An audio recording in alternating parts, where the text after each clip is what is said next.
Muito bem, meus amigos, meus irmãos, a paz do Senhor. Eu gostaria de pedir a você que assiste os nossos vídeos, que visita o nosso canal, que compartilhe os vídeos, curtam os nossos vídeos e, se possível, inscrevam no nosso canal. Estamos envolvidos numa grande obra que poderá ajudar muitas pessoas que se interessam pela palavra de Deus. É um prazer estarmos aqui para mais uma vez, estarmos ministrando a pré-aula da lição de número 3, do dia 17 de abril de 2016, com o tema A Justificação Somente pela Fé em Jesus Cristo. O nosso texto áureo diz o seguinte: e não duvidou da promessa de Deus por incredulidade, mas foi fortificado na fé, dando glória a Deus. Romanos capítulo 4, verso 20. E a nossa leitura bíblica em classe se encontra em Romanos capítulo 4, verso 17 ao 22.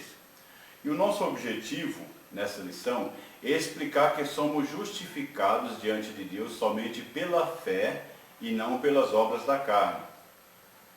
Na lição de hoje, nós queremos tratar a respeito de uma das doutrinas mais importantes apresentadas por Paulo, a justificação pela fé. Nós precisamos ressaltar no decorrer dessa lição que ninguém pode ser justificado diante de Deus pela lei ou pelas obras da carne. O caminho da justificação é somente pela fé.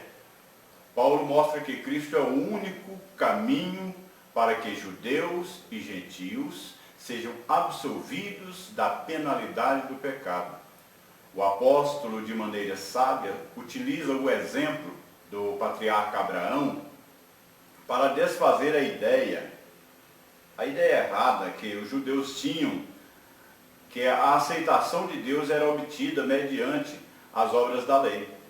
Então nós estamos numa nova aliança, e tudo que nós recebemos da parte de Deus, inclusive a nossa salvação, é decorrente única e exclusivamente da graça salvadora de Deus. Nós sabemos que justificação, do hebraico tzadik, e do grego diakaios e do latim justificatione, ato de declarar justo, processo judicial que se dá junto ao tribunal de Deus, através do qual o pecador aceita Cristo e é declarado justo, ou seja, passa a ser visto por Deus como se jamais tivera pecado em toda a sua vida. Então, a justificação não é um mero perdão, a justificação não é uma anistia, a justificação vai além dessa absolvição com aparência humana, de leis humanas. A justificação é um perdão que garante ao pecador ser olhado como se nunca houvesse pecado antes. Se Deus justifica o pecador, logo ele é justo. Romanos capítulo 8, verso 1, nenhuma condenação há. A justificação é obtida única e exclusivamente pela fé em Jesus Cristo. Então, na lição de hoje, estudaremos a doutrina bíblica da justificação pela fé, conforme a carta aos Romanos. Os textos que nós usamos como textos base nesta lição contêm uma das mais contundentes defesas de Paulo em favor da justificação pela fé, independente das obras. Para uma melhor compreensão deste tema tão relevante, a argumentação do apóstolo será dividida em três partes: a justificação manifestada, a justificação contestada e a justificação exemplificada. A chamada de Abraão, o grande patriarca de Israel, será a base da argumentação de Paulo para provar a doutrina da justificação somente pela fé. O argumento de Paulo é que todas as bênçãos de Deus e todas as suas promessas são frutos da sua graça para conosco. Glória a Deus por isso. Essa seção que o apóstolo comenta, começa em Romanos 3, verso 21, e se estende até o capítulo 4, verso 25. apresenta o remédio do diagnóstico de Paulo, que Paulo tinha, já dado anteriormente para a questão do pecado, em Romanos capítulo 1. Vimos que Paulo primeiramente apresentou o mundo pagão totalmente mergulhado nas trevas do pecado. Por outro lado, a situação dos seus compatriotas judeus não era diferente. Eles também estavam debaixo do domínio do mesmo pecado. Pois nessa sessão que o apóstolo apresentará a solução de Deus para a rebelião do homem, a justiça de Deus imputada a todos por Cristo Jesus. Então, o primeiro tópico da nossa lição é a justificação manifestada. Primeiro item é um culpado que é inocente. Em Romanos capítulo 3, verso 21, lemos: mas agora se manifestou sem lei a justiça de Deus, tendo o testemunho da lei e dos profetas. Paulo nos mostra que Deus se revelou para alcançar os gentios e judeus. Os gentios estavam debaixo da ira de Deus porque falharam em conhecê-lo. E os judeus também estavam debaixo da ira divina por não conseguirem guardar a palavra do Senhor. O vocábulo manifestou no grego vem de uma raiz cujo significado é tornar manifesto ou visível ou conhecido o que estava escondido ou era desconhecido. Deus, na pessoa de Jesus Cristo, tornou conhecido o seu grande amor para com os pecadores.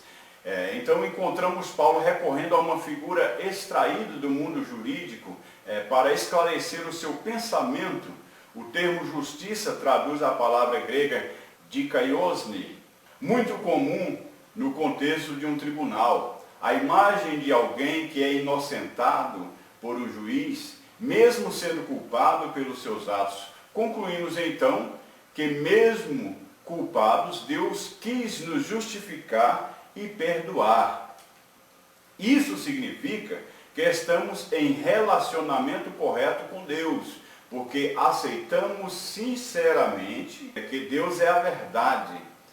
Já não somos mais estranhos que têm medo de um Deus irado. Somos filhos, crianças errantes que confiam no amor do Pai, que os perdoará, e não podíamos nunca chegar a esse relacionamento com Deus se Jesus não tivesse vindo para viver e morrer para nos dizer como é o amor de Deus para conosco. O segundo item, um prisioneiro que é libertado. Em Romanos 3, verso 24, Paulo usa o verbo grego apolitroseu para se referir à redenção efetuada por Jesus Cristo. Essa palavra, conforme define os léxicos da língua grega, tem o sentido de redenção, resgate ou libertação. Tem o sentido de libertar mediante o preço de um resgate. No mundo antigo, um escravo podia ser resgatado mediante o pagamento de um preço. É exatamente isso que Deus fez. Enviou Jesus para resgatar o homem que estava preso em seus delitos e pecados. Tanto judeus como gentios deveriam se conscientizar dessa realidade. Ninguém pode se autolibertar. Estávamos realmente nos grilhões do diabo. Comumente ele nos levava pelo caminho do cigarro, das drogas, da prostituição, do furto e do crime. E esses pecados se refletiam em nossa família, nossos filhos, nosso trabalho. No cabresto do diabo, ele nos levava por onde esses caminhos de sombras, de desilusão, de amargura, de morte, nos conduziam. Nesse caminho, ele matou a esperança em nosso coração. Mas Jesus veio nos resgatando para nos dar a liberdade da escravidão. O nosso terceiro item é um inocente que é culpado. Se o sistema judicial foi útil para elucidar o pensamento do apóstolo, da mesma forma a figura extraída do sistema de sacrifícios levítico também o auxiliou. Isso pode ser visto no texto ao qual Deus propôs para a propiciação pela fé no seu sangue, para demonstrar a sua justiça pela remissão dos pecados dantes cometidos sob a paciência de Deus. A palavra Propiciação, no grego, hilasterion, que está relacionada ao termo propiciatório. É uma terminologia muito utilizada no Antigo Testamento para se referir aos sacrifícios pelo pecado. Quando alguém pecava, tornava-se culpado de algo, e um animal inocente era sacrificado para que a culpa fosse expiada. Paulo mostra que tanto os gentios como os judeus não podem chegar a Deus pelos seus próprios esforços ou obras, mas única e exclusivamente pelo sangue de Jesus, o inocente Cordeiro de Deus, que foi sacrificado por nós para tirar todo o pecado do mundo. Então, estamos estudando a doutrina da justificação e juntos precisamos conhecer a doutrina do pecado, porque descobrimos que ninguém pode ser justificado pela justiça humana. Entretanto, é na doutrina da justificação, do texto que nós citamos de Romanos capítulo 3, que o pecador encontra o caminho da justificação através da obra expiatória de Cristo. No primeiro estado, o pecador está perdido e sem possibilidade alguma de se justificar diante de Deus. No segundo estado, o pecador encontra Cristo que o justifica. Justificação, então, significa absolvição da culpa, cuja pena foi satisfeita. Significa ser declarado livre de toda a culpa, tendo cumprido todos os requisitos da lei. Justificação é um termo forense que denota um ato judicial da administração da lei. Esse ato judicial legaliza a situação do transgressor perante a lei e o torna justo. Isto é, livre de toda a condenação. Cristo assumiu a pena do pecador e foi sentenciado no lugar do pecador. Ele sofreu a pena contra o pecador. Cumprida a pena, o veredicto final da justiça divina é a justificação do pecador. Entende-se então que ser justificado não significa que a justiça tenha sido adiada ou que ela não tenha sido cumprida.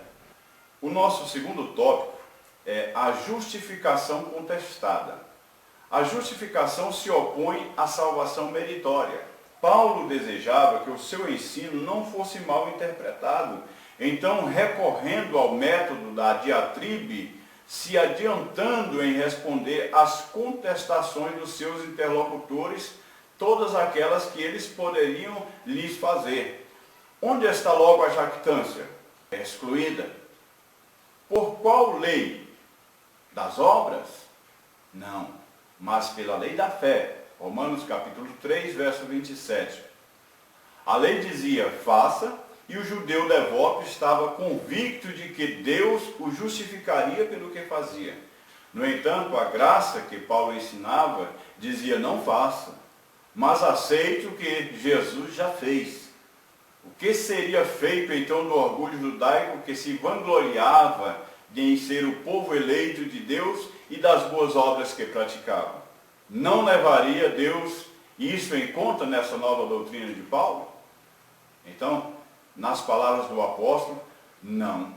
É bem fácil imaginar que para o judeu devoto, guardador da lei e praticante de boas obras, que é o ensino da justificação pela fé somente, era bem difícil de digerir. Não é fácil abrirmos mão do nosso orgulho e deixarmos de nos vangloriarmos pelos nossos feitos. Todavia, a doutrina da justificação pela fé diz que não há mérito humano quando a graça de Deus se manifesta. A conclusão de Paulo é que o homem é justificado pela fé sem as obras da lei. Romanos capítulo 3, verso 28. No capítulo 3, no verso 25, nós lemos uma parte do texto que diz assim, a qual Deus propôs para propiciação pela fé no seu sangue. A qual Deus propôs para propiciação pela fé no seu sangue. O vocábulo propiciação, no grego, como já citamos, significa sacrifício expiatório. Esse sacrifício expiatório foi a morte de Cristo em lugar do pecador. A frase no seu sangue refere-se à morte de Cristo. A morte de Cristo foi uma realidade histórica e não uma ficção. A segunda indagação que Paulo procura responder é a seguinte: é porventura Deus somente dos judeus e não também dos gentios? Aí Paulo responde: também dos gentios certamente. Romanos capítulo 3, verso 29. Esse é o outro ponto que contrasta com a crença do judaísmo do primeiro século, da questão do exclusivismo. A doutrina da justificação pela fé revelada que Deus não é somente dos judeus, que se achavam privilegiados pelo legalismo em relação à Torá, mas dos gentios também. Deus não é uma divindade nacionalista, mas Ele é o Deus de toda a terra, é o Deus do universo.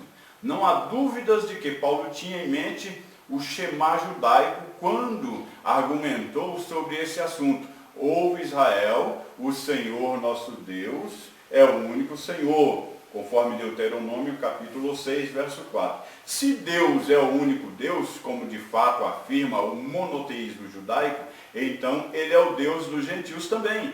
Não podemos cair no erro de achar que Deus é nossa propriedade exclusiva, né? E termos isso como uma particularidade nossa. Terceiro ponto nosso: a justificação se opõe ao antinomismo.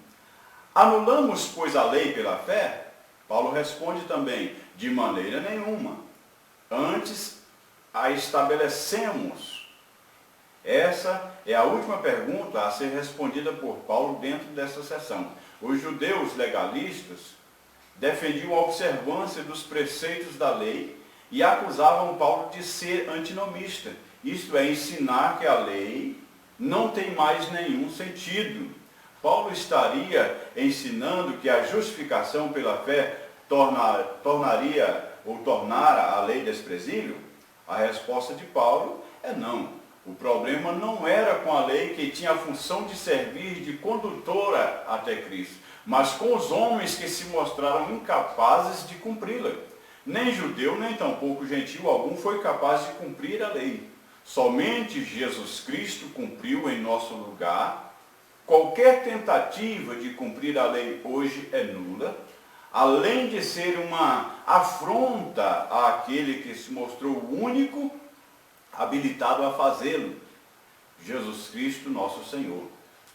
Esse ponto, esse subtópico, nos mostra que o antinomismo se opõe à justificação.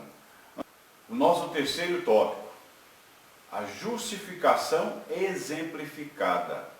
Abraão, circuncisão e justificação.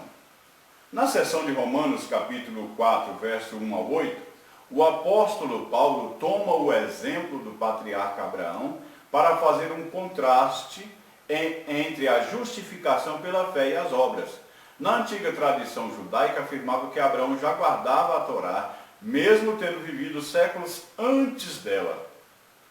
Ele teria guardado por antecipação, pois segundo o judaísmo, apoiando-se em Gênesis capítulo 17, verso 23, Abraão é circuncidado como um sinal da aliança entre ele e Deus. Da mesma forma, o sacrifício de Isaac confirmaria tal crença. Em outras palavras, as obras justificaram Abraão. Contra essa argumentação, Paulo nos mostra que Abraão não poderia ter sido aceito por Deus em virtude da circuncisão, pois ele creu em Deus, tendo sido isso imputado como justiça, antes dele ser circuncidado e pelo menos 4 séculos antes do advento da lei. O que justificou Abraão não foi o que ele fez, mas o que Deus fez por ele. Esse é o princípio do Evangelho. Somos aceitos não pelo que fizemos, mas pelo que Cristo fez por nós. Abraão, promessa e justificação. Na aliança abraâmica, Deus prometeu fazer dos descendentes de Abraão uma grande nação. Ele também prometeu ao patriarca que lhe daria como herança a terra e faria do seu servo uma bênção para todos os povos. Fazendo referência a essa promessa divina, Paulo argumenta que a justificação não poderia decorrer da obediência à lei, pelo fato de que, quando Deus fez a promessa a Abraão, este nem mesmo era circuncidado. A própria crença judaica dizia que a fé obediente de Abraão nas promessas de Deus, lhes foi imputada como justiça. Para Paulo, se as bênçãos divinas prometidas a Abraão dependessem da obediência ao código mosaico, então as promessas de Deus teriam falhado, visto que ninguém fora capaz de cumprir ou de guardar a lei. Voltando ao texto de Romanos, capítulo 4, verso 1 ao 25, como vimos, trata com exclusividade da vida do velho patriarca Abraão. A exegese feita por Paulo nessa passagem mostra, a partir do livro de Gênesis, que a justificação de Abraão não se deu em decorrência das obras, mas da fé. Nesse aspecto, há uma similaridade entre a fé de Abraão e a fé do cristão.